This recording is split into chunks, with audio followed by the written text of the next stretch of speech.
I will say this because I say it on every single podcast. If they lock me up for some insane bullshit, Andrew Tate has been arrested. I didn't do it. The Matrix has attacked me. If I carry on with the trajectory I'm carrying on, they're going to put me in jail because I'm too influential. For the people watching at home, they just need to sit and understand that the system does not make rules for the good of you.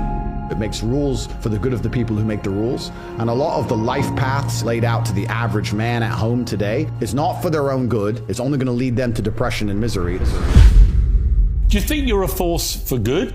I absolutely not really know I'm a force for good because I'm a force for truth. And truth is a good thing. Without truth, we're going to end up in absolute tyranny and slavery, and we're already on our way there. I think there's a whole swath of the population, especially young men, that feel masculine men have a duty to provide and protect those they care about. We have a duty to do things we don't feel like doing because we know we're supposed to do them. And it's your duty as a man to stand up and say, I want to be as important and strong and good-hearted and God-fearing as possible, and I need to work hard to achieve those things. If you cannot control your own mind, then you are just a feather in the wind of life. Because your own mind is the only thing you can control. You can't control the weather.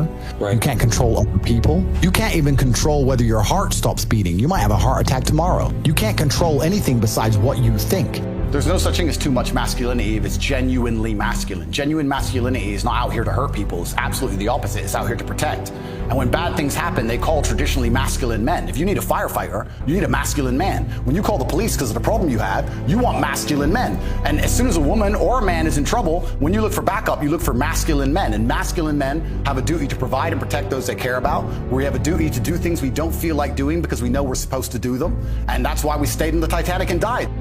And the dangerous thing about overly emotional men is that they're dangerous. They're genuinely dangerous. This is what's crazy. All these people who talk about toxic masculinity and how bad it is for men to be traditionally masculine. A traditionally masculine man does things he doesn't feel like doing because it is his duty to do them. He charges into the building because it is his duty. Not because he feels like it, because it is his duty. We're now teaching the new generation of men that they don't have duty and they can just act on their feelings and act how they feel, and they don't have to act as a man should. Do you know what happens when you get men who just act how they feel? You get school shooters, you get violence, you get rapists. Men who do not control their emotions are dangerous. If you find a man who is stoic, he's not gonna hurt people. He's gonna sit and think about his actions very carefully, and he's gonna be a good man who protects and provides for his family. You find a man who just acts out on impulse and does whatever he feels like, you're gonna find a dangerous man. Sitting here telling men to cry more and act with their feelings and it's okay to feel this way, that way, etc., and have no self-control. That is why we have the problems we have in the world. Absolutely not wrong. So when they talk about toxic masculinity, they have it completely inversed on its head, completely not wrong. We need to be teaching stoicism. We need to be teaching young men to understand that the world is very, very difficult. It's hard to be a man. You're going to feel bad sometimes. You just suck it up and perform anyway. Not to sit there and cry your eyes out or blame other people. We live in a comfortable world now where people think, oh, it doesn't matter, it doesn't matter. But you know what? To some degree, it does matter. It does matter, and I'm going to tell you who it matters to. It matters to your soul, and it matters to God. I stand in the mirror with a pure heart. I know I am the best version of me that could possibly ever exist. I know that God is proud of me. There's nothing that God hates more than sloth and laziness. If God were to create a man and that man were to sit around and do fuck all, God will frown upon you. It's why you're never lucky. If you're listening to this and you think I'm never lucky, I'll tell you why, because God dislikes you because you're fucking lazy. Start to work. Start to show God the beauty of his own creations. You'd be amazed how lucky you'll become. Wow. God is unhappy with these people. And inside their hearts, they're unhappy. We talk about depression, anxiety. That comes from self-loathing. You loathe your own weakness. You loathe your own laziness. This is what all of these things are. I don't feel depression. How can I feel depression when I'm the most powerful version of me that I could ever fucking be? How can I feel depression when I could squeeze my own hand hard enough to break my own bones? How can I feel depression when I've smashed and destroyed 68 people's faces in front of me? Men who thought they could test me in fair combat. How can I feel depressed? It's impossible. Do you understand? You love me.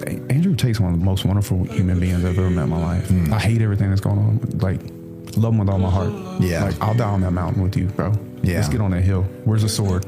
Why is the enemy of the state, so to speak? He's got the hearts of young men. Mm-hmm. He's got the hearts of young men. And that's a threat. Absolutely. I feel like men nowadays need an Andrew Tate. He's a guy who's motivating men to be men.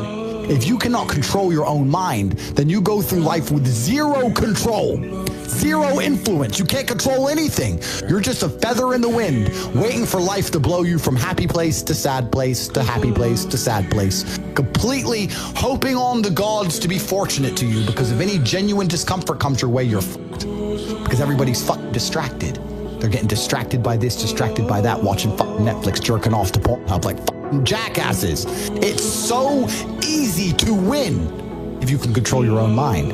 But it seems that nobody fucking can.